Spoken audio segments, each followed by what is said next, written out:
Welcome to the Sven-Olof Bodenfors Seminar 2026. The Bodenfors Seminars have, over several years, provided this faculty, the School of Business, Economics and Law, and the city of Gothenburg, with recurring opportunities for inspiration and reflection. They have invited us to look ahead, to consider our society, to reflect future possibilities, and to engage with ideas that can shape development. They also remind us of the importance of thinking beyond the immediate and of the role that the pursuit of knowledge plays in how we choose to develop our society. As I understand it, the spirit and orientation of the Bodenfors Seminar series align closely with the qualities associated with Sven-Olof Bodenfors, whose name the seminar series bears. This year, however, we gather under more saddening circumstances, because Sven-Olof Bodenfors passed away on February the 18th at the age of 79, almost 80.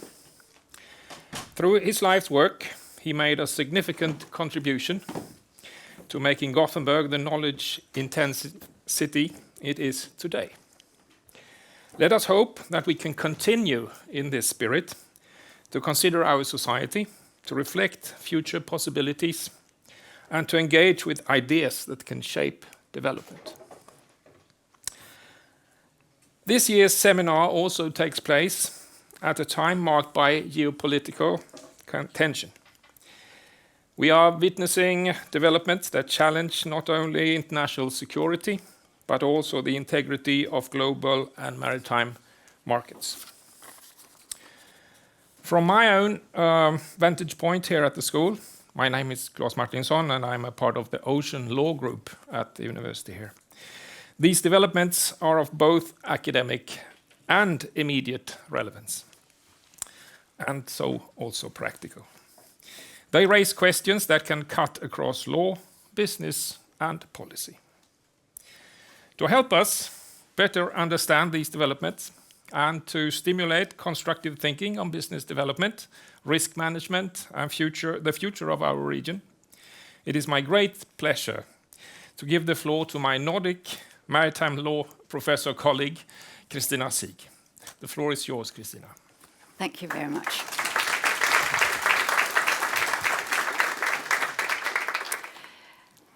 I never had the pleasure of encountering Sven-Olof Bodenfors. So when I was preparing for this, I was trying to figure out what is said about him, at least in open access sources. And one thing that has seemingly been said about him is that he was somebody who probed deeper, questioned assumptions, and insisted on clarity. So I hope today that we can do that together. And just to be insisting on clarity, actually technically for the last couple of weeks, I am not a professor and I will not be again until 2 weeks where I will be professor somewhere else. But we'll leave that for prosperity, just so that nobody later says that I claim false, basically home ground. Now, today we are going to be looking at basically the threat from the sea, and the headline would be Law, Legitimacy and the Shadow Fleet in a Shifting Maritime Order. And that is always, it's a good headline, yeah. It's intriguing, it's a little bit uncertain, it's a little bit dangerous. So is it just clickbait? No, I hope not, but we will be discussing this. And to do that, I have raised certain questions. And again, looking at Sven-Olof Bodenfors as a person who was making a living out of advertising. It's always the intriguing, the non-apparent that sort of is up for a good bit of advertisement. So I posed myself some questions that don't come across as necessarily particularly legal to start with. The first one was, can you actually trade for peace? The second one was, can law be aggressively neutral? And then the sort of basic question, does the shadow fleet, dark fleet, and hybrid warfare actually exist? At least from a legal point of view. In that respect, does one size fit all for the Nordics? And assuming that it doesn't necessarily fit all, does it make sense to approach this from a sort of general Nordic perspective? That I will talk about for about the first hour, and then I'm open for questions. And I'm open for questions not only on this, but on whatever this topic might spring to mind. The things I will be saying here today are things that can be confirmed in open access, or they are my 5 cents. So don't be afraid of sharing, and don't be afraid of asking. If there's something I know that I can't tell you, I'll simply just keep my mouth shut about it. And then within the first hour, if we have time, what does Goldilocks have to say about this? And we'll get to whether that's what that actually means. I also have some other things we can talk about later, but I'm assuming in this crowd that with you, ladies, gentlemen, colleagues, and students, I'm sure that you will be able to raise just enough questions for us to pass the time. Now, the first question, whether you can trade for peace, actually starts with another question. And the question for this room is, who turns 75 this coming Sunday? Somebody very important turns 75 this coming Sunday, the 18th of April. Well, actually, the European coal and steel community turns 75 this coming Saturday. And the reason why I start with that is because when we are asking academics, can you trade for peace? Then we academics, we often get caught into, what am I allowed to say that can be scientifically proven? But that does not mean that it's not generally accepted, but difficult to prove. But I think the European Coal and Steel Community's preamble, this is the 1951 Paris Treaty, indicates that it is accepted that trade can do something good. And in later years, because we have been over-consuming our resources, we have given trade a bad name. But that's about consumption.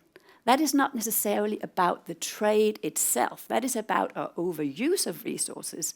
But the idea that trade is relevant as a peacekeeping tool, and that heightening the level of societal basically safety and also economic safety is also a peacekeeping tool, has been accepted since at least 1951.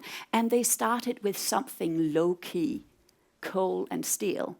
And last night, Oban lost the election. So coal and steel can lead to something. Now, and if we're just looking at sort of the highlights here, that this is in 1951, and Europe was flattened. Europe was lying down.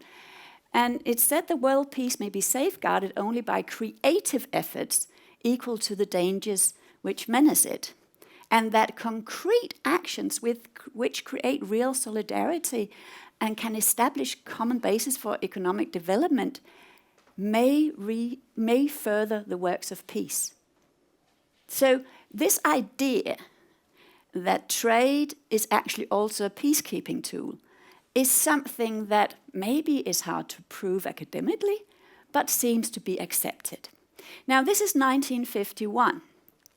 Now, if we move forward a little bit to the general framework of what we are talking about today, then we move forward 31 years from this point in time until 1982.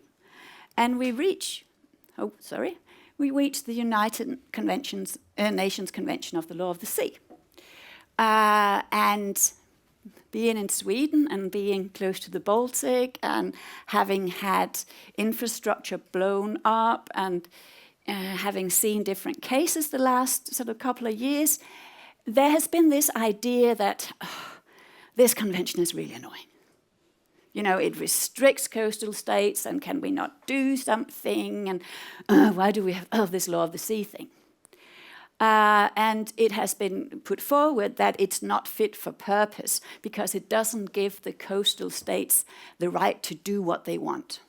And ladies and gentlemen, that is exactly the point of good international law, that it restricts states from doing exactly what they want. But that doesn't, of course, mean that one can't question whether a particular treaty or a particular tool or a particular rule is still fit for purpose. So let's just look at what it actually is.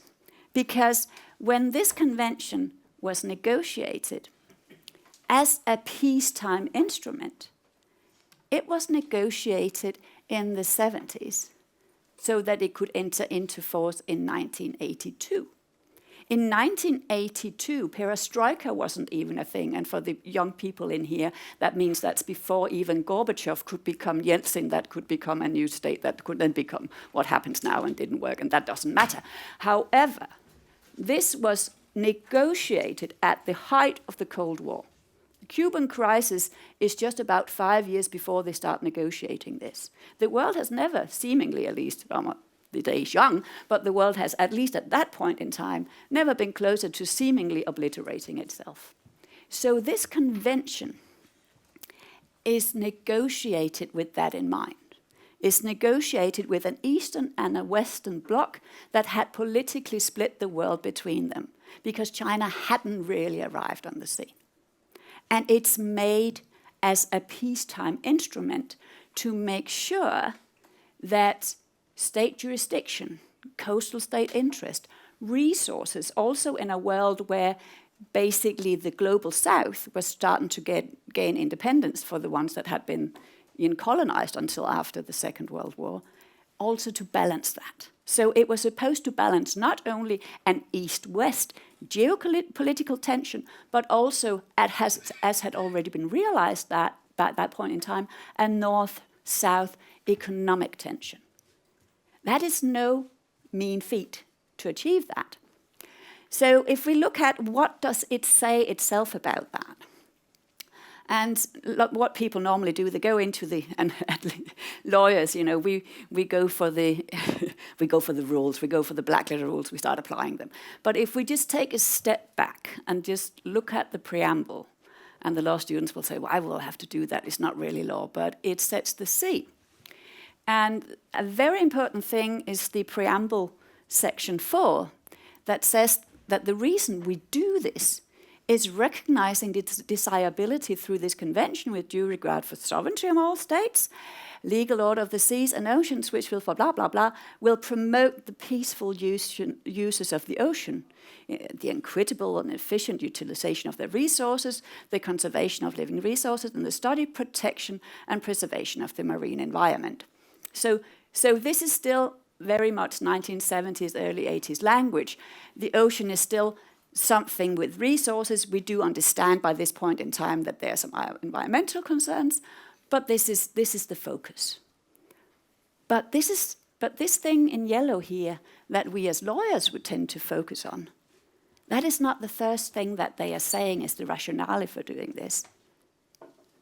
The first thing they mention in the preamble about why is to facilitate international communication. That is the first thing on the list. As lawyers, we know that last but not least is not really a thing. First thing on the list is actually what it is. So facilitate international communication, promote the peaceful uses of the seas and the ocean, and then some environment stuff. So this is meant to be aggressively neutral. And that is actually the feat and the real big thing about the Law of the Sea Convention. We as lawyers, we tend to say it's the constitution of the oceans, and just getting all the rules from different conventions and making new rules on the exclusive economic zone and putting it all together is no mean feat. But this is not really the biggest achievement of the Law of the Sea Convention. The Law of the Sea Convention's biggest achievement is that it's a masterpiece of diplomacy. And the mother of the Law of the Sea Convention, she was not a lawyer. She was a career diplomat. Now, so if we put that as the backdrop, then we have to realize that what happens right now in this bit of water that we're at happens within the UNCLOS, the Law of the Sea Convention from 1982. Not all states are parties to UNCLOS, the US is not, but they recognize that this part of UNCLOS they recognize as international customary law. They don't like the part of UNCLOS where we have to share basically the resources on the seabed outside of 200 nautical miles, so they don't want to be a party to the whole thing, but everybody accepts that these particular rules that are relevant here, yes, they are embedded in the Law of the Sea Convention, but they're also customary law. So we actually have a very firm legal mandate to do what we're allowed to do or not to do. So law can be aggressively neutral. There are 320 articles in the Law of the Sea Convention. The sentence states to cooperate is listed 80 times. That is, every fourth article has a provision that states should cooperate. Yes, it's the Constitution of the Oceans. It's a lovely bit of law, a bit sort of jigsaw puzzle and a bit uneven, and the methodology doesn't really work all the time, and blah, blah, blah, but they got it all together. But what it really is a masterpiece of diplomacy with the focus of peacekeeping. And we'll get to that. So it's supposed to restrict states from doing things they otherwise might want to do, which of course doesn't mean that we can't examine whether they can do enough. Okay. So moving on to that, then I have an issue with nomenclature, with the terminology that we are using. And it's because there is a tendency when new realities present themselves on the ground. The first knee-jerk reaction, often by politicians or users of the law, whatever, we say, oh, it's a new bit of fact, and it's not described in the rules, so clearly the rules are unfit to look at this. Clearly we cannot handle this because it doesn't say, or we don't have a black letter rule. As lawyers, of course, we understand that such a real thing as a real legal gap is not a common thing. Anybody who's tried to be creative on their tax return will know that. However, the question is, at the same time, what we tell ourselves about what is happening and what words we use about it does matter and does make it either easy or difficult to turn something into a convincing legal argument, and even a convincing strategy on the ground, or on the sea, as it were. And the first thing about nomenclature is these hybrid wars that we've been hearing so much about. And just because this is also, supposed to be, it's just after lunch, and don't want you to fall all asleep, but hybrid wars are not wars, of course. Hybrid wars are use of annoying approaches in peacetime. And the reason why that they are not mentioned in the Law of the Sea Convention has also a lot to do with the fact that the term was not invented until 2007 by a legal scholar, actually an international relations scholar. So the term, yes, it's not a thing. So legally speaking, in peacetime, and we are in peacetime, yeah? Hybrid wars are not wars. Technically, they don't exist, but we have different sorts of crimes that fit different sorts of rules. I'll get back to that. The next thing is this shadow fleet, or dark fleet. And since this was supposed to be the theme of the whole thing for at least the next 3/4 of an hour as well, it's probably a little bit disappointing then that there is no such thing, legally speaking. And that can come as a surprise because you have heard a lot of people talking about it. You can hardly open the newspaper, and you certainly can't open Lloyd's List or any maritime magazine without hearing about it. So what do I mean that it does not, legally speaking, exist? Because We have seen the word also in legal texts, we have been told. And then my question is, well, maybe the word, but has it got any content? Is it a thing? Because when people refer to, well, it's a thing, it's a legal thing, you know, the IMO has used the word, they are normally referring to this particular resolution from the IMO, Resolution A 1192, number 33, from December 2023. At this point in time, this new thing about dark fleet is new. We are seeing the P&I clubs starting to get concerned because the Russian sanctions are making it difficult for them to insure vessels. So we have this resolution urging member states and all relevant stakeholders to promote actions to prevent illegal operations in the maritime sector by the dark fleet or shadow fleet. Okay, that sounds like it's a legal thing, right? It's a good headline. The words are there. Firstly, the words are in citation marks.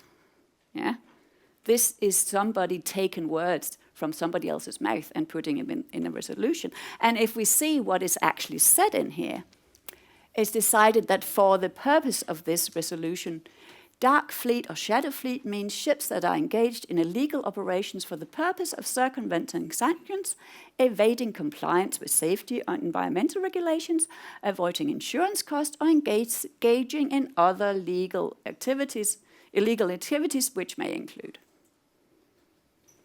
This is not giving us anything new. This is just saying that illegal activities are still illegal, also when they're made by a sanctioned or... We've always had people trying to avoid sanctions. When I was your guys' age, the youngsters in here, we were not allowed to eat oranges from South Africa. I bet you there were some oranges in the Danish co-op that were from South Africa anyway. Sanctions has always been a thing. Evading them has always been a thing. Trade wars are not new. What is new from a Scandinavian or Northern European point of view is that this time we are part of sanctions against somebody who is in the Security Council and therefore will not allow us to have real global sanctions implemented. Because there are certain sanctions that are global. I mean, some of the sanctions on and off against Iran, for example, are global because they have been carried through the UN. The sanctions that we are claiming, and that we are claiming, one can say loudly enough, to have the IMO actually write this very much at the behest of, sorry to say, the international group of P&I clubs. These sort of sanctions, they might be, let's say, multilateral, but they're not global. So the sanctions we have now, and I think that is starting to filter down as an understanding, the sanctions we have now are not sanctions against Russia, they are sanctions against ourselves from dealing with Russia. And it's just as with tariffs, they hurt the people that put them out there. They hurt ourselves economically, and we are hoping thereby to hurt the other party more. That also means, of course, that sanctions can only be enforced if you have jurisdiction against whomever you are enforcing them against, and if they're even applicable to that entity. And that has taken a while to really be understood. And the good thing about being here today at the business school is that in a business school context, that trade wars work like that is understood probably better than in a lot of other contexts. But we'll get back to it. So technically, the dark fleet and the shadow fleet doesn't exist, and hybrid wars are not wars. So we are still back with just the Law of the Sea Convention. Now, what does that mean? Because, of course, it doesn't mean that we don't have legal things to discuss. But we have to discuss them in the context of what the legal framework is, and not in the context of what makes a good headline. So we do have questions to discuss about the freedom of navigation and critical coastal state infrastructure. This being Sweden, me coming from Denmark, we know that very well.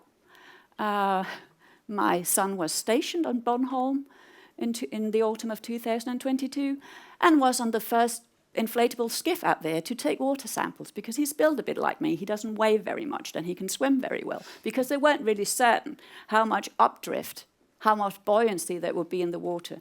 So instead of taking their big soldiers, they took him and then 2 little ladies that were also serving, because they pretty much thought that the skiff would be able to keep them over, sort of basically head above water.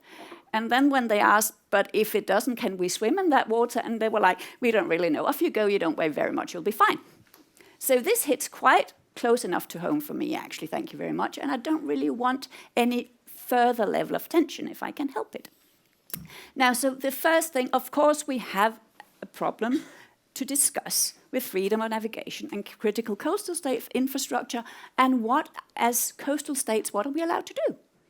That is a relevant question, and we can discuss that and analyze that within the Law of the Sea framework. The next thing we have is the freedom of navigation and our environmental risks. And also, I live on the coast next to the Great Belt Bridge. So double whammy for me here, because of course that is the place most likely to have a disaster if we have vessels that turn out to be unsafe, I might add, due to the fact that we have said to all the very good ship owners with the very new vessels and the very good classification societies and the very good P&I clubs and the very good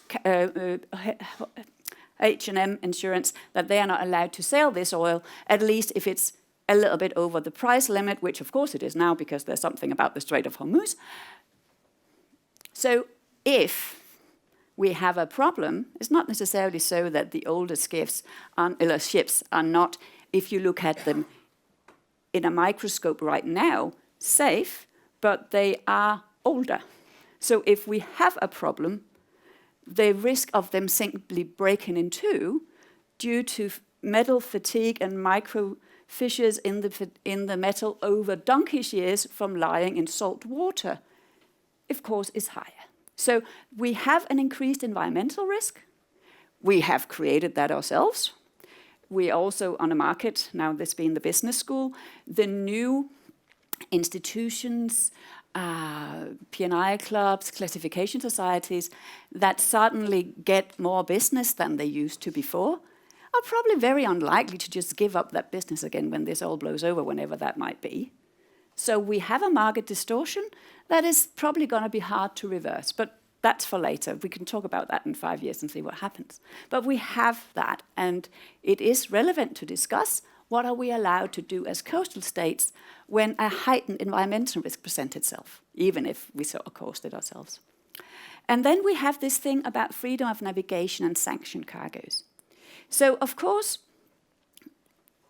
there is, if you make sanctions, and then not the least from Sweden, you have to sit there and you can just see vessels going past with cargoes that are probably most certainly sanctioned, and you can see them. And also from where I live, you can just look at them. You know, you don't need binoculars, they're just out there.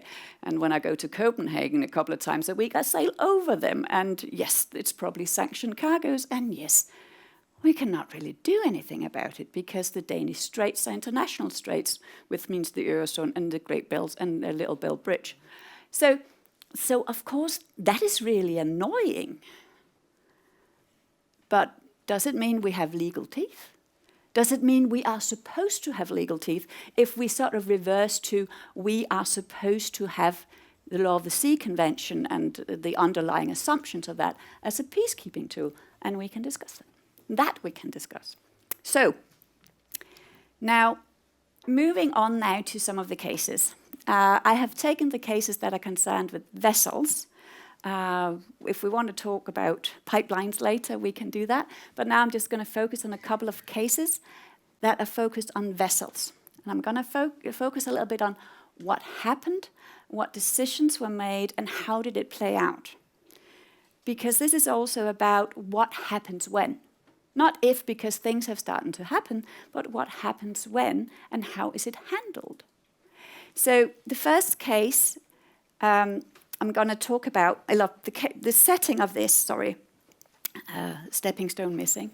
The stepping stone and the missing stepping stone here is that most of this, of course, takes place in the exclusive economic zones.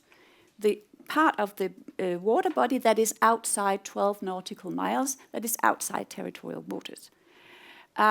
Inside territorial waters, we might have transit rights, and we'll get to those. We're not often talking about the right of innocent passage or through the straits, they're called transit rights. So we have this idea that outside 12 nautical, we have the freedom of the oceans, and then we have this economic zone that is a little bit of an in-between that basically allows the coastal states to have some rights in respect to resources. But, okay, so the economic zone is the odd one out. Either we have the territorial waters and inwards, where in principle it's just coastal jurisdiction, it's territory, it's just wet.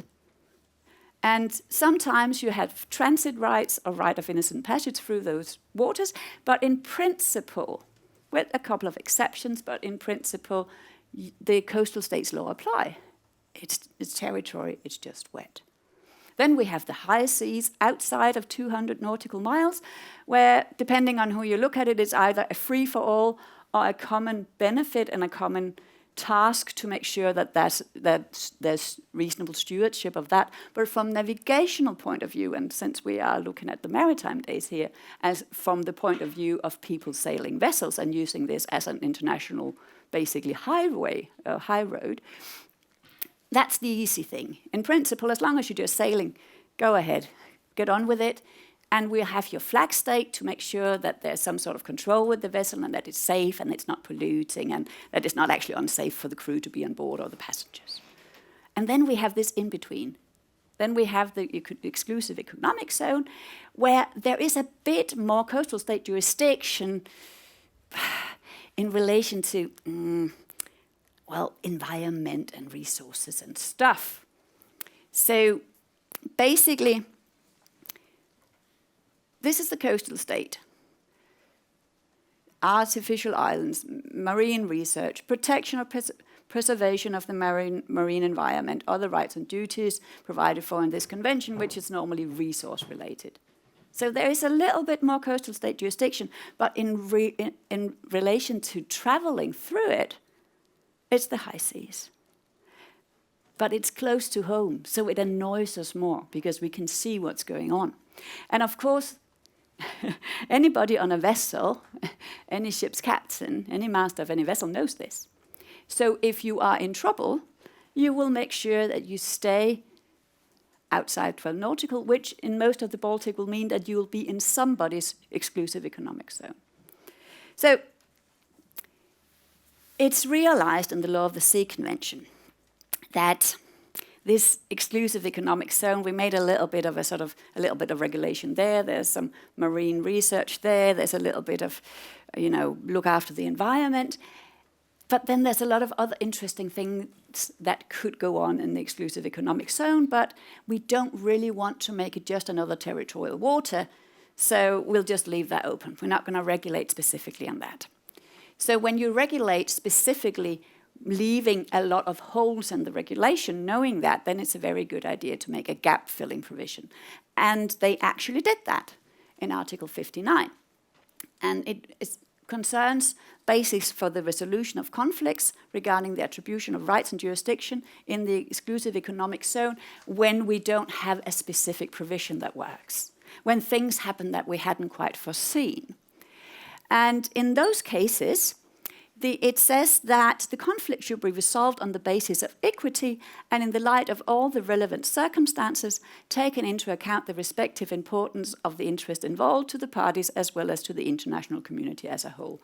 The lawyers, we love this. This is a balancing act. Yeah, this is some general principles and a little bit of taken into consideration. This is what millions are made for in the law firms because we don't really know, but we need legal methodology to figure it out.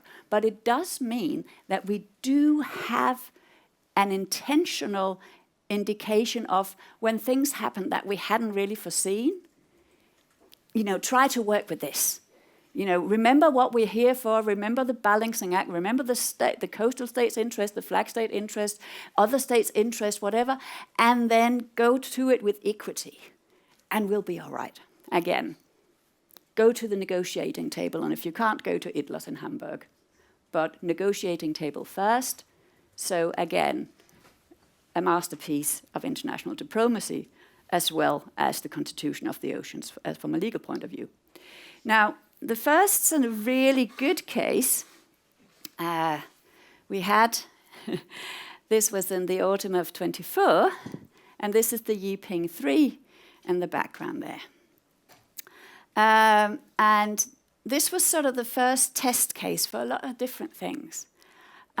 It was also the first sort of real in-your-face test case where cooperation between a lot of different states to resolve something that very easily could have turned into a really nasty bit of international crisis and diplomacy was handled. Not necessarily so that everybody was happy afterwards. The Swedish politicians were not particularly happy. But the level of crisis that one could have imagined did not occur. So what happened in the case, just to remind you, in November 15, the Yiping 3 departs from Ust-Luga in Russia, and it's carrying fertilizer. Not necessarily a sanctions problem here, but what happened was that there were certain problems with a certain pipe. And when you combined the AIS, basically the tracking system, and these problems that occurred, and the point in time where this vessel was in the vicinity of this problem, concerns were raised. So already the day after, the Finnish and Estonian authorities begin an investigation, and they suspect the damage has come from the outside. And they do focus on the Yiping 3 as a vessel of interest. And, well, I don't have to say that because it's clear from what happened. And suddenly the Danish authorities is also engaged in this. So information is exchanged and help is offered to the extent that the Danish Navy, naval vessels and environmental vessels, in Denmark we don't have so many, so they double up. It's just depending on what the problem is. Sort of go and they lie there and they look very sternly at the Yiping 3. And the Yiping 3 throws anchor about maybe 1.5 nautical mile outside of Danish territorial waters. Because, I mean, they can read a map. So there we are staring each other down. And a lot of different investigations are carried out, but also at the same time, the Chinese, from the start, the Chinese authorities, the Chinese flag state, are contacted because this is a Chinese flagged vessel. So to have any sort of basically investigation or any sort of potential criminal investigation, we need the flag state consent. This takes a while, but it's obtained. And we have on December 19 that Chinese authorities permit officials from Sweden, Germany, Finland to go on board. The Danes are more there because it's their closest coastal state and they're just the host of the party offering the coffee. They're not really doing anything there. There's a bit of nodding going on from over here, so I think we're well informed. And there is this inspection, and then the Yiping 3 continues its journey.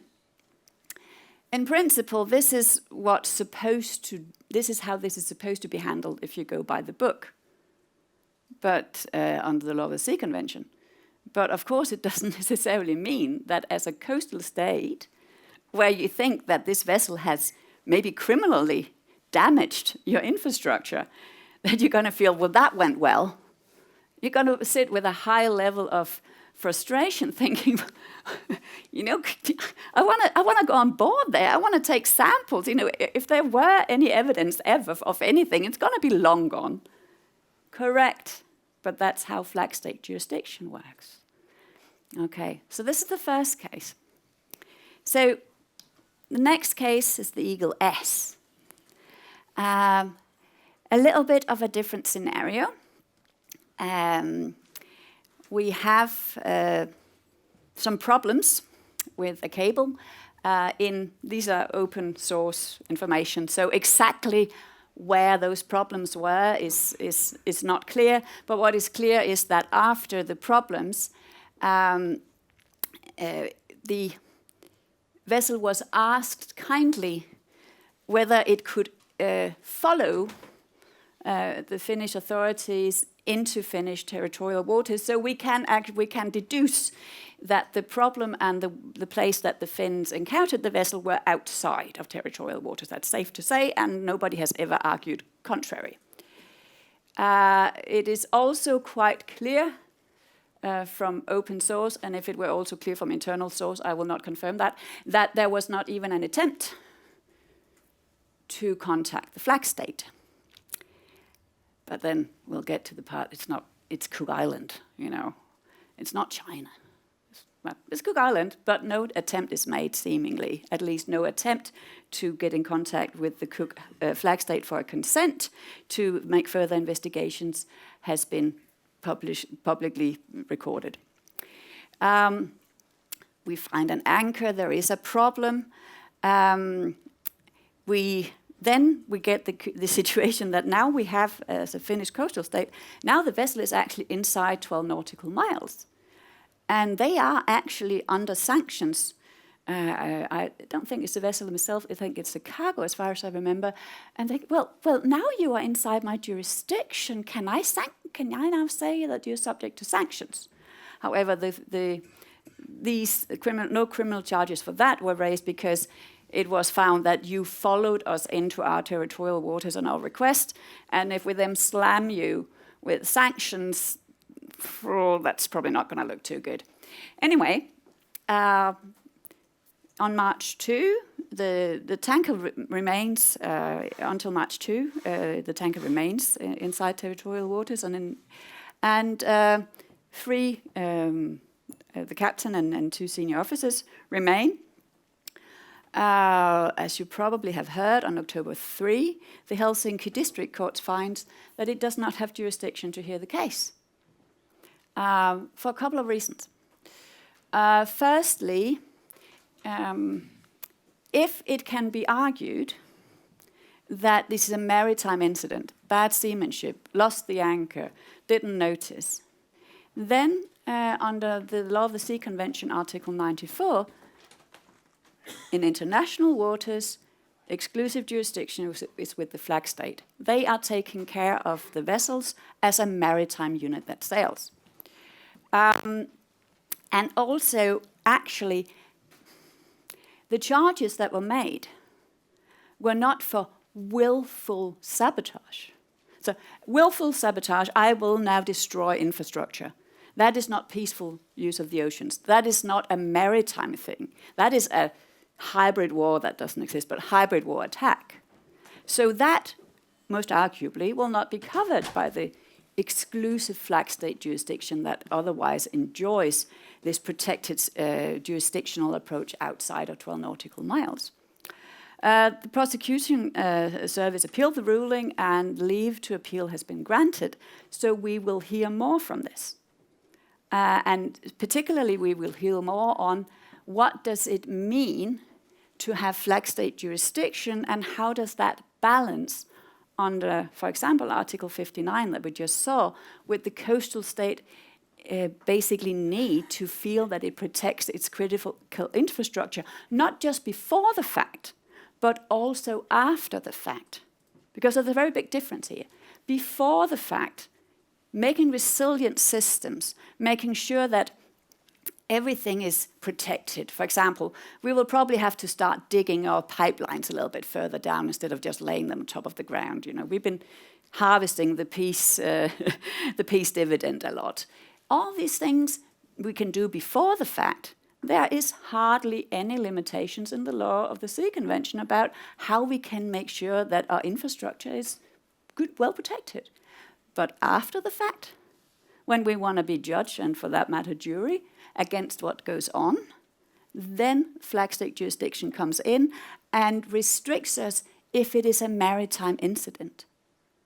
Not if it's a terrorist attack or if it's willful sabotage of infrastructure with the aim of, I don't know, But the extent of that is going to be interesting to hear, I don't know, later in the year or early next year, how that's going to look. And we're going to be all the wiser for it. Then we have this thing about the environmental risk. This is the Aventine. As you can see, a Panama vessel. And it's probably one of those that lives up to our understanding of what is a shadow fleet, because it wasn't very well maintained, and it blacks out and becomes adrift in German territorial waters. German authorities mount a salvage operation, and the vessel is towed to safety. This has nothing to do with international security at this point. This is just pure maritime law. So students, within the scope of exam questions. Now, the vessel is then arrested for salvage costs, also pure maritime law, nothing to see here, nothing to discuss in the context of legitimacy and international maritime security. And so it's lying there since January 14 under arrest because of salvage costs and, yeah, certain other costs. But then a bit of over a month later, the vessel is added to the EU sanctions list. And then the German authorities think, oh, this is great, now you're sanctioned. Now I'll slam some, now I'll confiscate you. Because, you're sanctioned and you're in my territorial waters. And the vessel is confiscated, and it takes a little bit of time for the vessel's lawyers to sort of wake up, but they wake up eventually and say, I'm sorry, we get into trouble, a maritime venture, you come and make a salvage operation, a maritime venture, then when we're lying there under arrest, you put us on the sanction list, and now you will confiscate? Is that okay? And the Bundesfinanzhof on April 16th said, I don't think so. But that is an interim ruling. It is not a final ruling. And in the meantime, a case has just been raised a week and a half ago, or 2 weeks ago, regarding the oil cargo and customs, as far as I can see, at least in open source, at the Finanzgericht in Hamburg, which I'm not quite sure what is happening with, but the actual original case with the vessel as such. Now, these 3 different cases have been handled very differently by different coastal states in what looks to be reasonably similar circumstances. And now the question is, lastly, what about those sanctioned cargoes? We've talked about there's some infrastructure and we have some coastal state willingness, we have some environmental risks, we have some coastal state willingness. What about these sanctioned cargoes? Because, we've been hearing all the way since November 2023, when Financial Times suddenly leaked something very important, that now the Danes were going to stop the shadow fleet going through the Great Belt, which was a big surprise to a lot of shipping people in Denmark. What about these sanctioned cargoes? And the starting point is that unless it's UN sanctions, which these ones aren't, only if it's your own flag, yeah, or if you own import and export, because that's where you have jurisdiction. Anything outside of 12 nautical and anything just going through inside 12 nautical, no, just don't do it. It's not a thing. And the reason why it's not a thing is that it's explicitly prohibited in the Law of the Sea Convention. And this part of the Law of the Sea Convention is accepted, as I said, also as international customary law outside of states also that are not parties to it. And the point, and this Article 24, it's from the provision in the chapter in the part of the Law of the Sea Convention that discusses freedom of navigation in the form of innocent passage through the territorial waters. So this is the part of the water column where we have, as coastal state, most jurisdiction. We can get a little bit more jurisdiction because it could be import and export, it could touch land, but this, as again, this is territorial waters. This is territory, it's just wet. So we do not, in any part of the water column, apart further out than that, have any more jurisdiction than we have within. This is as good as it gets. And when we're looking at innocent passage, meaning the right to use also territorial waters where it's navigationally safe, to just travel through as it were a motorway, this is what the coastal state is supposed to do. It shall not hamper the innocent passage of foreign ships through the territorial sea, except in accordance with this convention. And Article 19 would have told you a lot of things that those vessels are not to do because they are not innocent. And the easy way to say is anything that sail through, or maybe to go and tank if you need to, or maybe get provisions, but anything other than sailing through is prohibited, unless the coastal state thinks it's okay. So you are allowed to sail. Not allowed to stop, you're allowed to sail. That is all they're allowed to do. But what is specifically prohibited from the coastal state side is to impose requirements on foreign ships which have the practical effect of denying or impairing the right of innocent passage.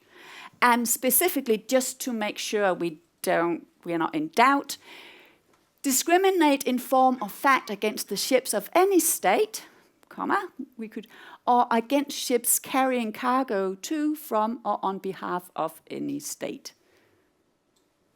So it's a no. It's a no-go. And why is it a no-go? Why is this such a big no-go?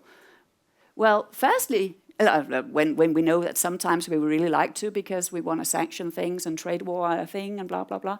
Well, firstly, because we sometimes like to sanction things and trade war are a thing, but also not only because the Law of the Sea Convention had to alleviate the East-West problem, but very much because the Law of the Sea Convention had to alleviate the North-South problem.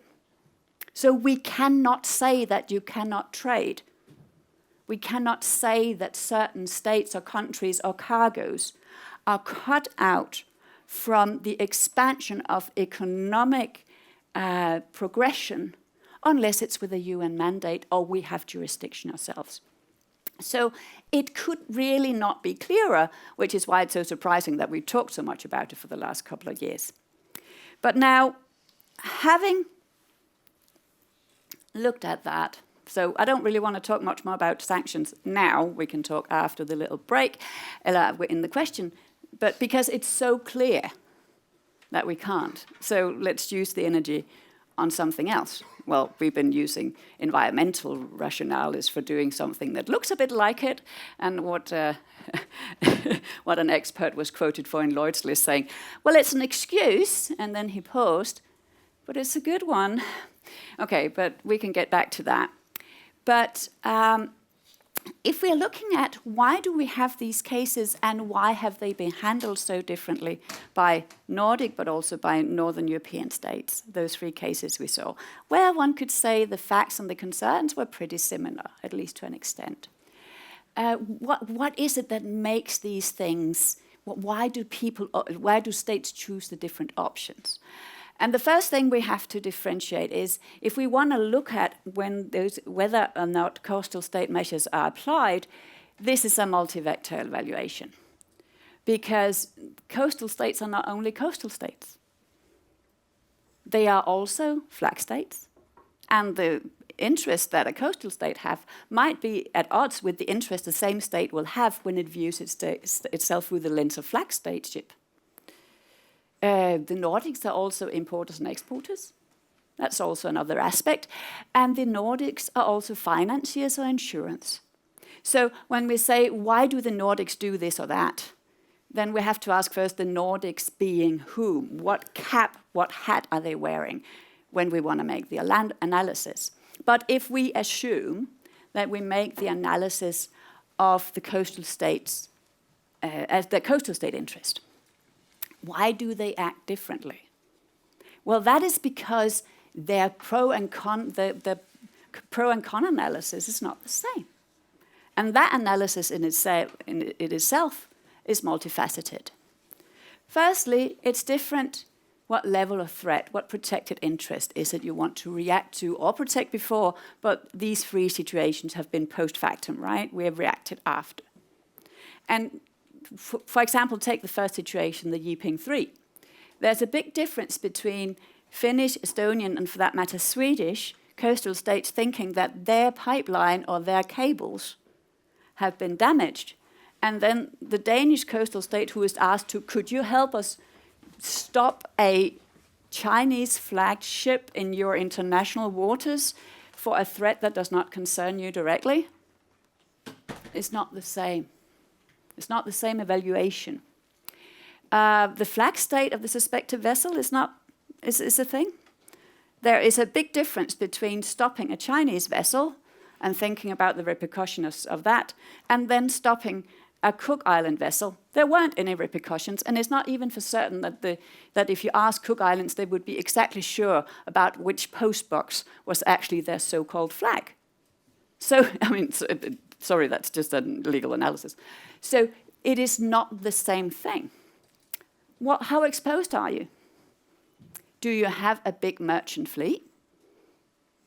Denmark has, for example, a very big fleet, also either flagged in Denmark or controlled in Denmark. A lot of the vessels that are not flagged in Denmark are controlled there.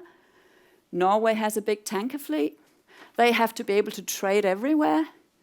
Sweden, Finland, not quite so much. Estonia, not quite so much. So the international economic potential trade-off between making sure that this doesn't happen to a Danish-flagged or Danish-controlled or Norwegian-flagged, Norwegian-controlled tanker vessel or container vessel next time it goes to Dalian in China is different. The geopolitical consequences are different. One could say from a Swedish and Finnish point of view, the last couple of years has dramatically changed how they formally, not necessarily actually, but formally have positioned themselves geopolitically. So there's not really anything more to lose in regards to the friendship with Russia on that account. Already joined NATO, it's not going to make a difference from now on, right? From Denmark, being the thing that physically, technically controls the exit of the Baltic, together with, of course, the Malmö side. About 6 years ago, they released the nuclear plans. And the nuclear plans from Russia at the time was send a small one to Roskilde, because there's only about 70,000 people living there. And then they'll know that we're willing to do it. And then we don't, because this was the humanitarian approach, then we don't have to bomb Copenhagen, because we need to make sure that they're not stopping us from getting a fleet out. Because, of course, as was leaked to the Financial Times in the autumn of 2023, of course, Denmark can very easily close the straits technically. But we just need to be very sure that nobody ever thinks that we will actually do so, because otherwise we will die if we ever came into actual conflict, and that is not a nice prospect. So the geopolitical approach is not the same. Our resources, what resources do we have? Do we want to go through a case? Do we want to use our resources before, trying to protect, trying to deter, trying to make sure that we know exactly what is going on out there? Do we want to use our resources post factum and risk spending a lot of resources, and not necessarily like the Finns or the Germans right now, not necessarily getting our money's worth? So, and finally, if we are going to do post factum, but even also if we are going to try to deter something that might be developing, what evidence have we got? What actionable information do we have?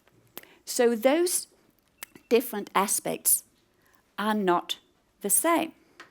So when we get to the conclusion of that is that it's on a case-by-case basis.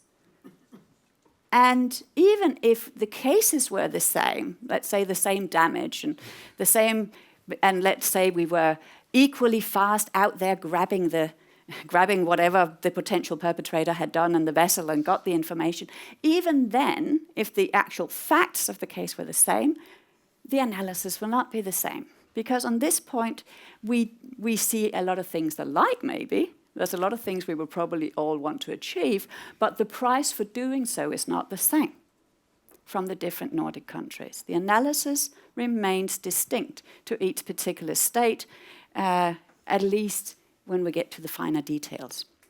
So now, one could then ask, in that case, why are we talking about this from the Nordic side?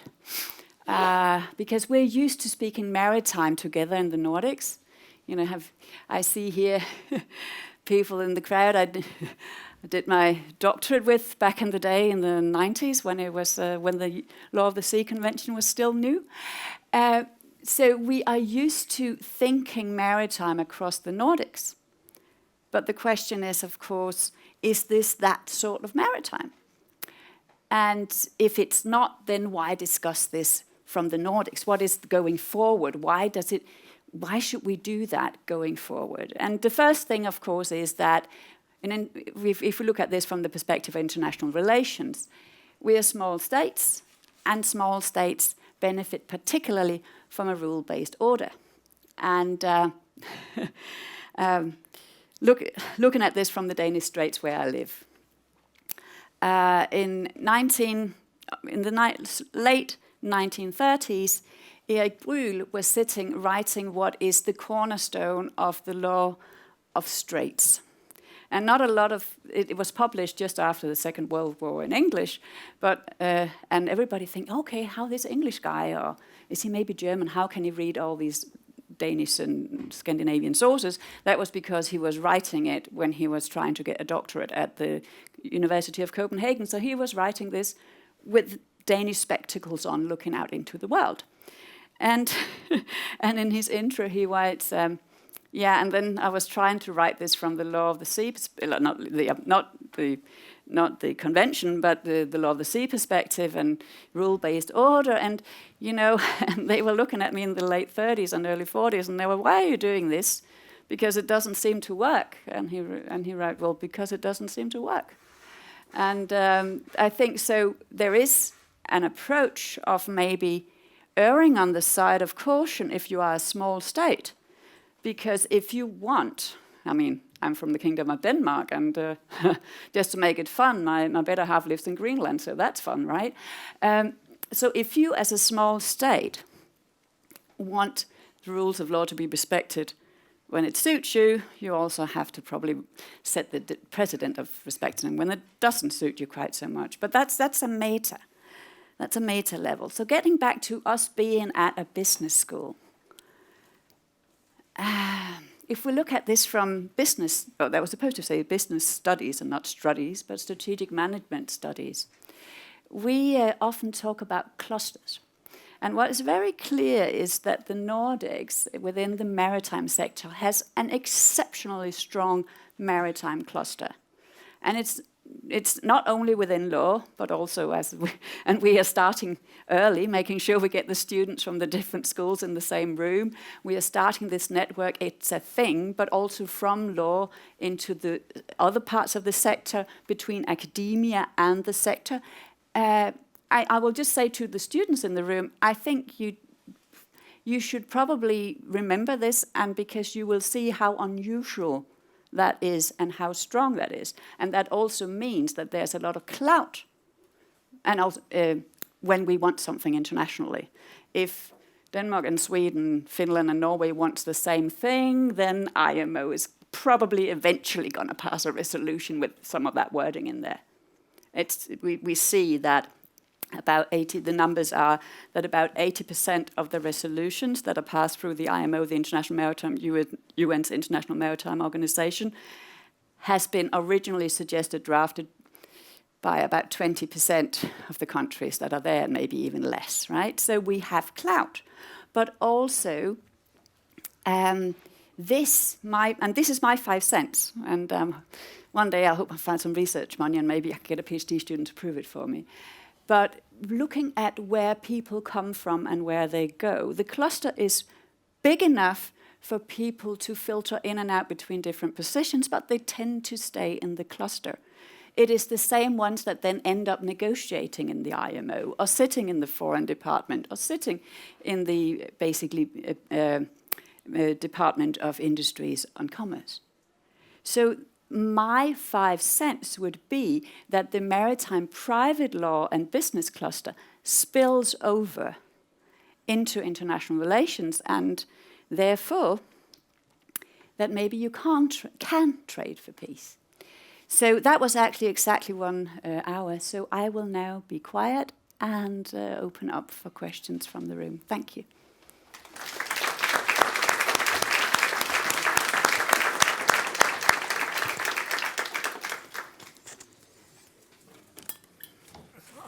I will try to assist by giving the word to those of you who want to ask questions. Well, I can start then. How can we think constructively from this, apart from the very constructive core of what you said, that we actually benefit from this, and we have to take the negative aspects of it with the positive? Well, I mean, constructively, and if we're thinking on the ground strategically going forward, I think the first thing, as lawyers, we sometimes run to, let's catch them and bring them to justice, because that's our tool. And, you know, if you hammer, everything looks like a nail.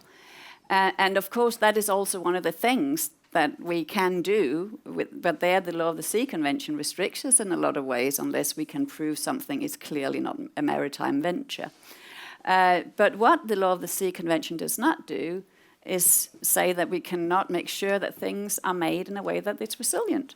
It does not say we cannot share any sort of information that we have. It does not say that we cannot cooperate. Indeed, it urges coastal states or other states to cooperate to make sure that it's a legitimate, legal, safe environment out there in all respects. So I think the constructive going forward approach would be post factum, after things have gone wrong.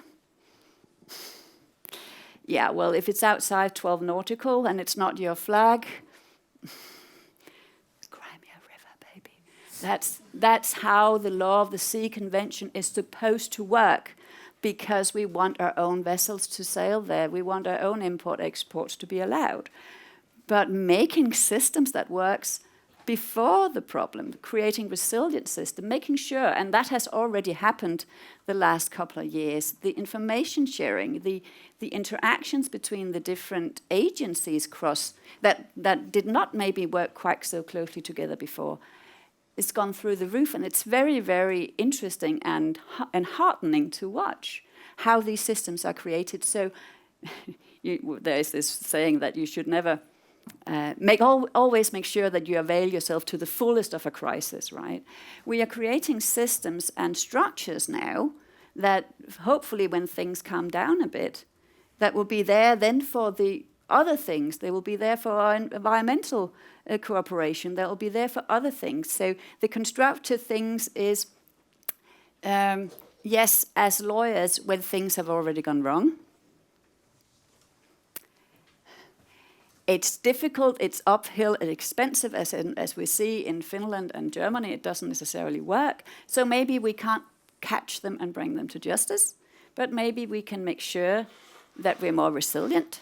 Maybe we just have to eat up that if it's not a UN sanction, then it can only be enforced if we got jurisdiction. And we are happy with that, because that also means that the other guys can't enforce things they haven't got jurisdiction for against us either, or at least not unless they really want to break the rules. So I think the focus that has moved things from, also you can see it in the sanctions, to start with when we had the oil sanctions, and here on a business school, knowing how difficult it is. We also heard Manhammer Swartling saying that they have a whole department just trying to figure these sanctions out, right? How difficult it is with the way the sanctions were made, because they wanted the whole economic chain, because they didn't really want to make sanctions saying they couldn't import Russian oil and gas because then they would freeze to death over the winter. Something really, really complicated, doesn't work in practice. Going over to instead having sanctioned vessels on a list that you can look up and look at the list and think, okay, it's sanctioned, so maybe I should pull away. Some of those things are already happening, and I think that's quite constructive. And from as an original private law person, seeing out there on this sort of state side that there is an understanding of you can't just make business suck it all up for you. Because the point of the Russian oil sanctions with the oil cap was that we let the business do that. But that can be too cumbersome, and it's not necessarily effective just because things look okay, but then nobody in the economic chain is allowed to deal with any sort of oil if it's sold over the price cap. I mean, yeah, from a sort of, I used to work in a law firm, thank you for the food. But apart from that, is it efficient? No. Is it workable? But putting vessels on a list, not so sexy, okay, but it works. So I think already actually a lot of constructive things have happened. That was a very long answer to actually a very short and precise question. Sorry about that. Martin? Could you please tell a bit about your background? No. I work in a P&I club, the Swedish club. Yeah. And I can see that I have my former managing director here, so I don't know if I can say everything I want to. A short question. You're referring to the German arrest of a sanctioned vessel. Are the German state allowed to receive funds to lift the arrest because no one else is allowed to receive funds from a sanctioned party? Well, it was not sanctioned at the time when they did this. So this is a temporal problem, right? They arrested the vessel because they want this, and that is the whole crux of the case. How basically maritime law interacts with sanctions. And a slide I didn't have is also because basically it was retrospectively applying criminal.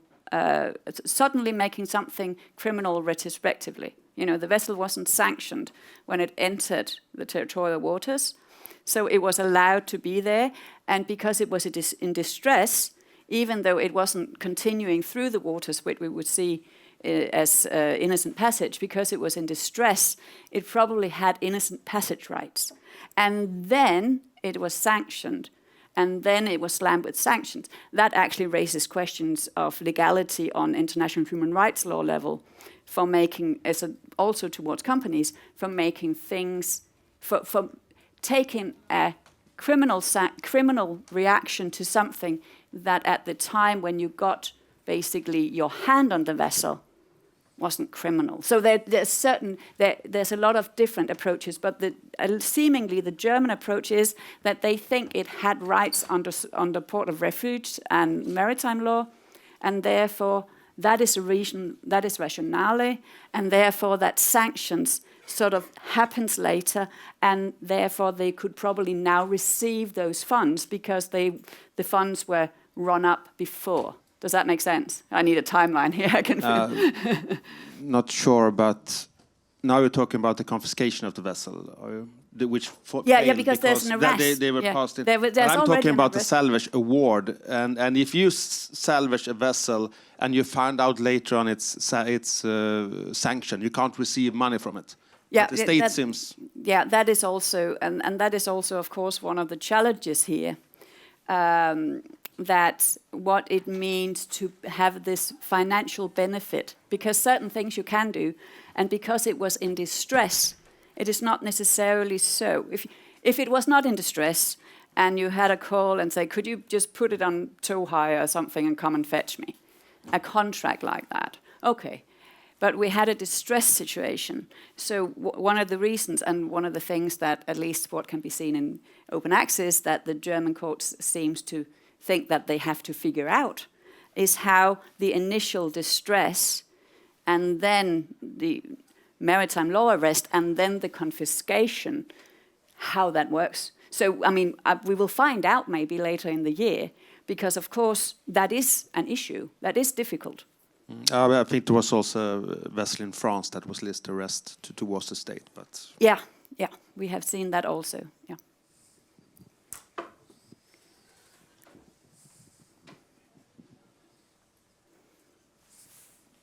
Here? Yeah, With the it's because microphone, we please. have a...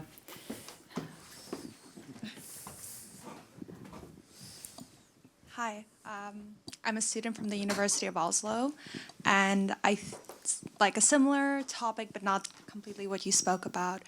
Do you maybe have a perspective on, under UNCLOS, can really Iran, in the current situation, lawfully restrict essentially the right of passage during armed conflict in interaction with like the law of armed conflicts?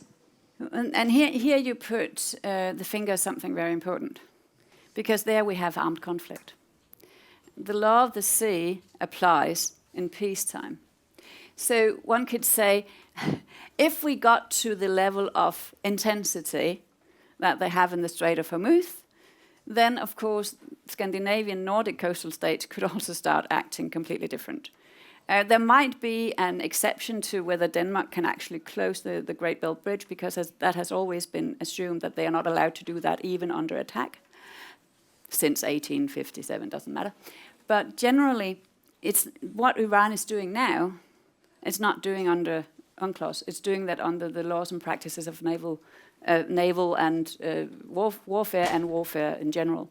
So you can't really compare the situations.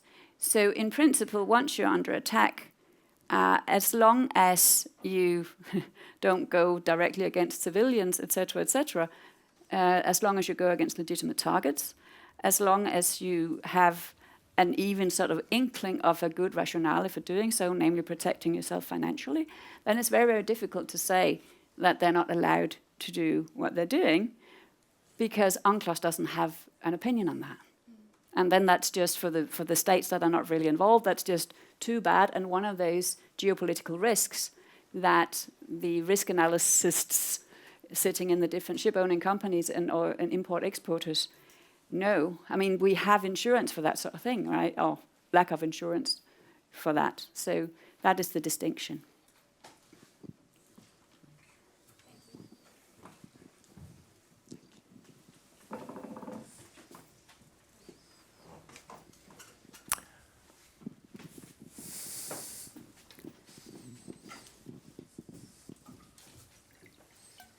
Hi, first, thank you very much for the presentation. I'm also in the LLM of Maritime Law from University of Oslo. And I was wondering, what could the EU do, if it could do anything, to help the Nordics with all of this?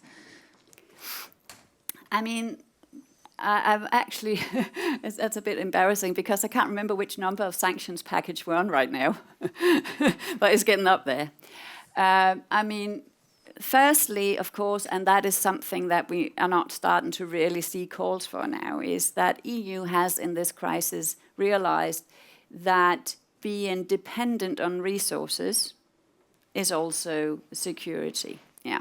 So, of course, if we didn't really need, when the Ukraine crisis war started and the invasion of Ukraine started, if we hadn't been dependent on Russian oil and gas as a EU unit, then of course we could just have said, well, we just sanction everything, no contact with Russia.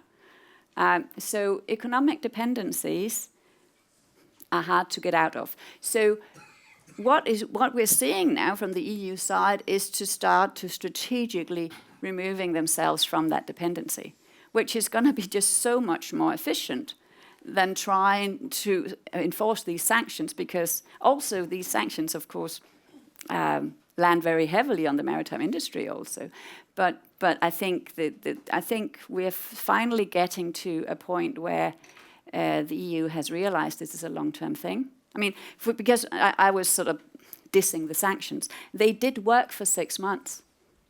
They did actually work to start with, because of course when you put a plug in a bottle somewhere, it does keep the plug on for a while, but it's champagne that's in there and sooner or later it spits out.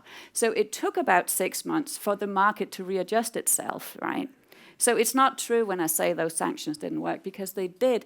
If the war had been short term, it did work for 6 months, and then the markets, this is a business school, reestablished themselves. So I think the best thing they can do is that realization that you see now, that we need to withdraw from the dependencies of people, and that's not just Russia, but states and entities we don't think that we're sure we want to rely on, that are not safe to rely on. And that, I think, is the route to go down, and that seems to also have been realized now. And do you know if it's doing anything to help the Nordics cooperate more? I think the Nordics, I think it's a bit the other way around. I think the Nordics have been very, very efficient in using the EU to make sure that this is on the agenda.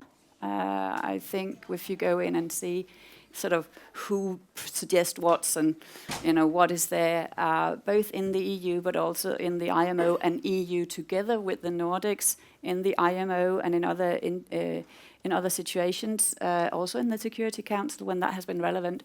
I think it looks, at least from the outside, as a very constructive relationship, and it looks like a trust relationship where people are actually working together across sectors to do that. So I think it looks like that is what's happening, actually, to me. Thank you. Well, as a... Yes. Oh, please.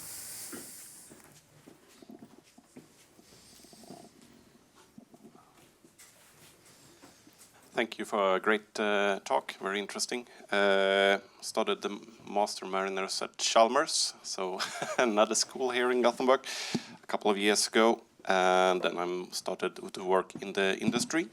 I have a question regarding if you have a ship that transits like outside Gothenburg, going to the Öresund Straits and into the Baltic. Is it mandatory for the ship to respond to a question with regards to its flag state? And can you also, looks like you can detain a vessel if they are not carrying a flag at the moment? This is actually quite interesting.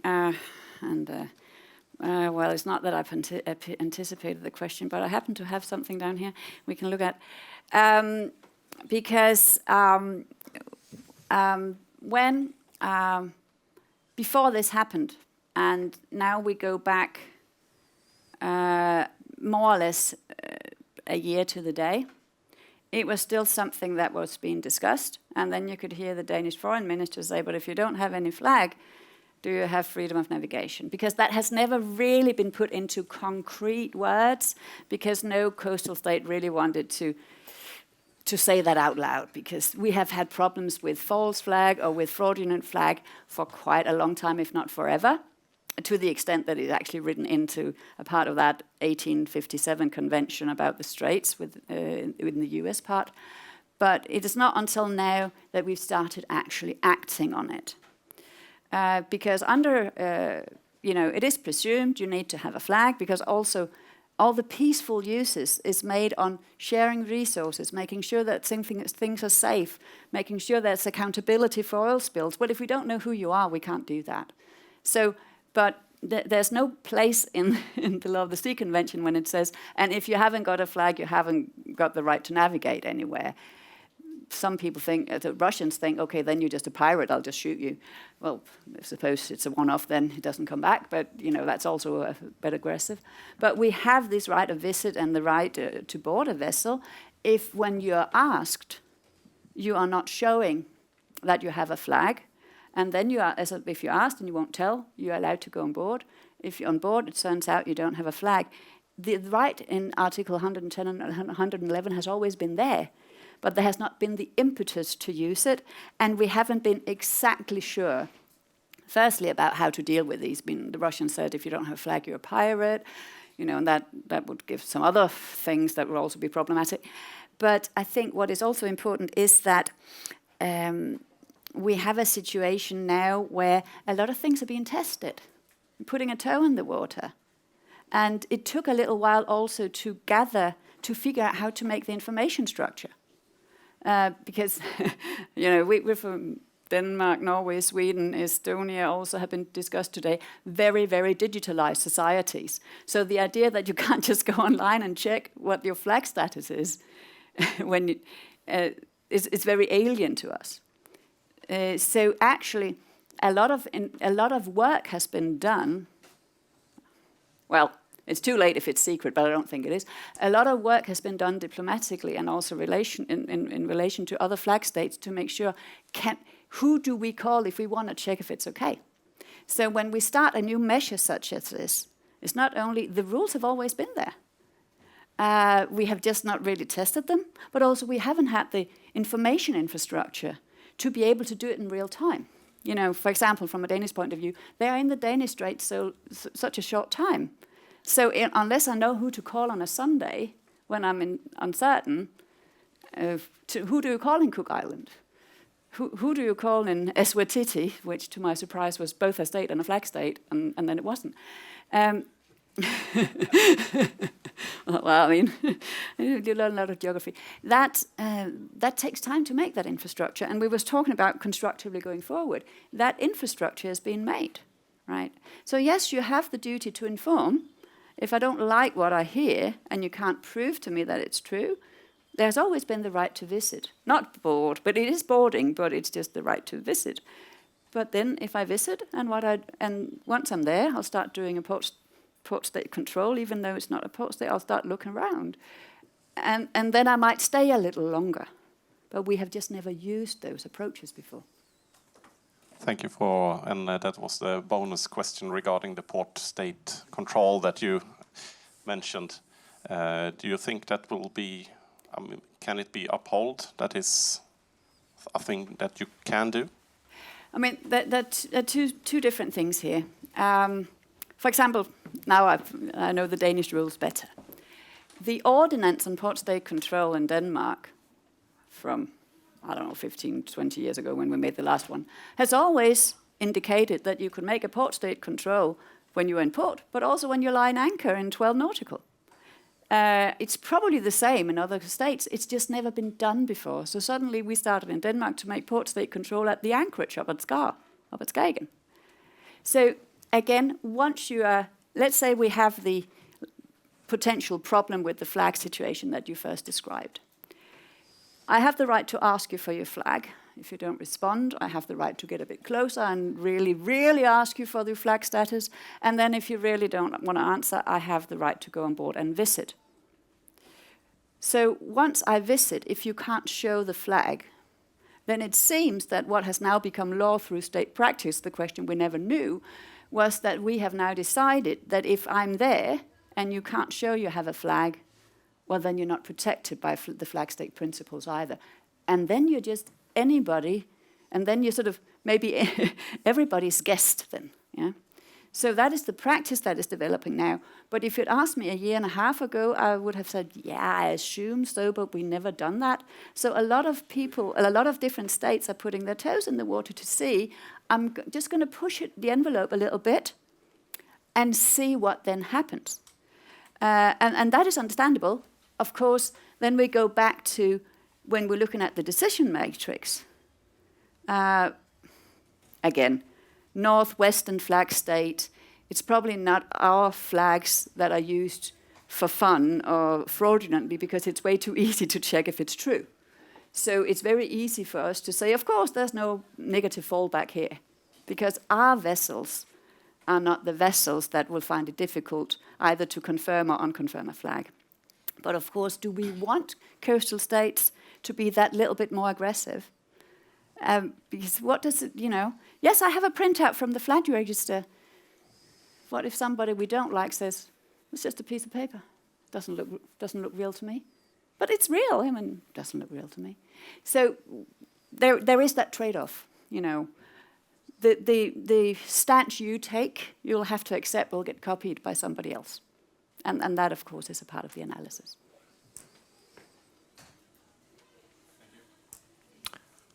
Okay, I have something. I've written a small piece about it, or about the idea.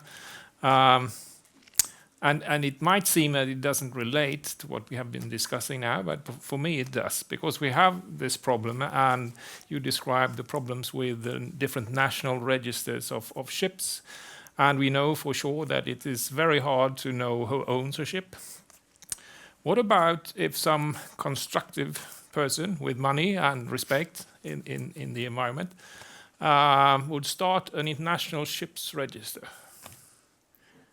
Well, not for the flag state part or anything like that, but for the finance issues. So having the possibility to point out, well, we have a mortgage in this ship, and therefore we want it to be dealt with by Swedish state of Sweden, the state of whatever, and this register would have the potential to be recognized. After a while, at least, maybe a risky investment. What do you think about that? Well, technically, It is states that have the right to have a ship's register. Yeah, but now you're talking like a lawyer. No, but but I'll get to it. I'll get to it. So you need to find a state that will formally give you the hat. Yeah, you need to find a state that want that income. Yeah, because other states don't need to respect a register if it's not backed by a state, but that state doesn't have to be a shipping state. That can be. But let me intervene, because states have accepted the right of stoppage in transit, for example. Yeah.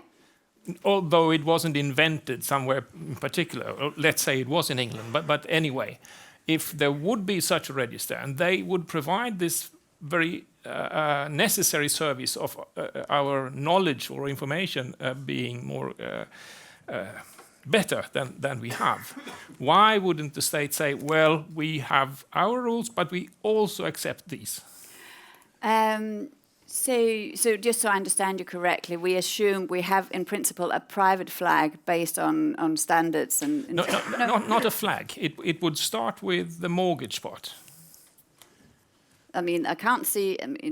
So you would say that you have the mortgage and you are a financier, and you want. I think I need a little bit of help to get my head around. So you don't, as a financier, you don't get paid, and then you wait for the ship to arrive in Germany, for example, and you ask the German authorities, we want this ship because they haven't paid, and here is our title according to a German decision in a German court. So you want to arrest the vessel in another. I want to sell it to get the money. Yes. And you want to do that outside of the court system?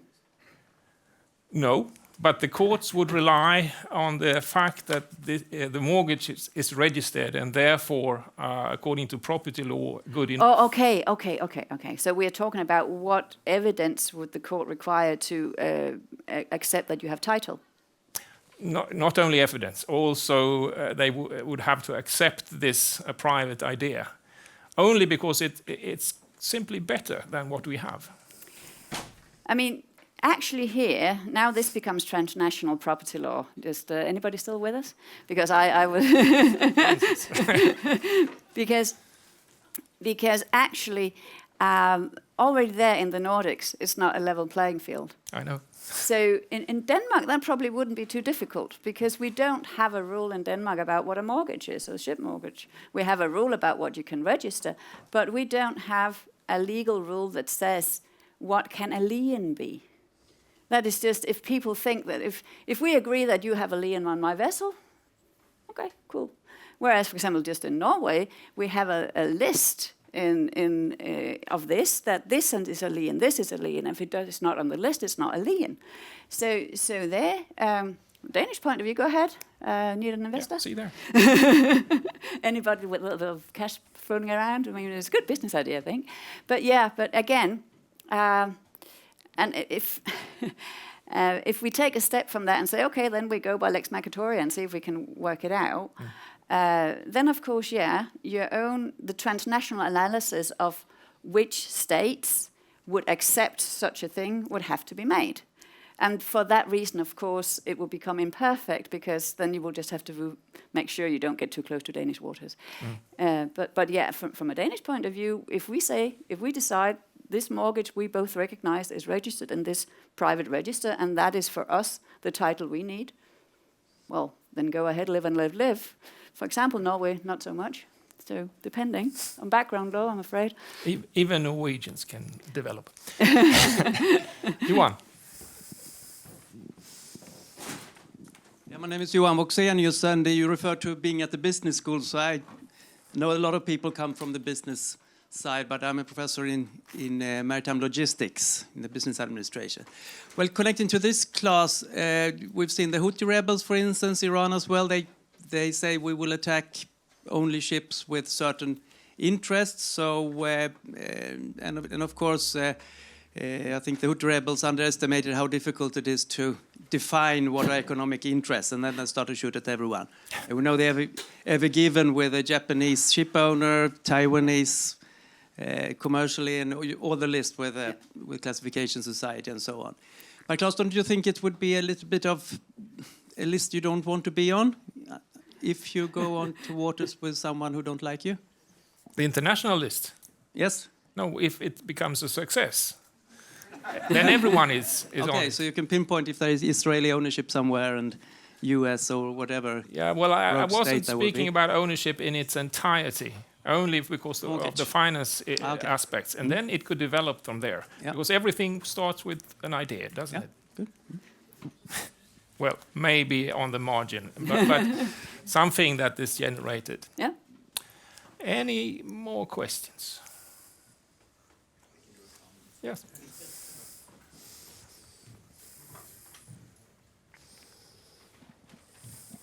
Thank you. I'm Daniel Bodenfors. I'm Sven-Olof was my father. I know that he would really have enjoyed this lecture, so thank you.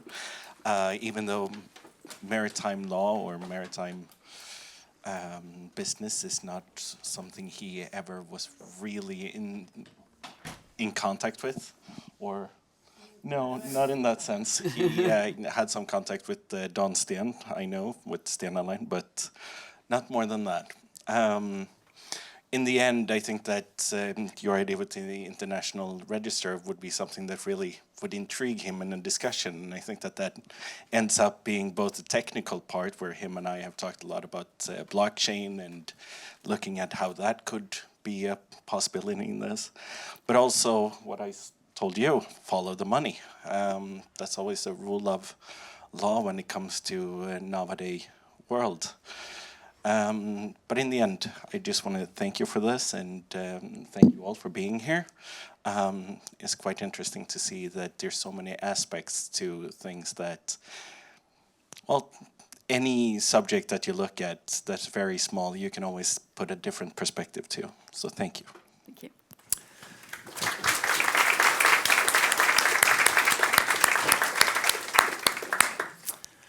And now No more questions? No? it didn't seem to be.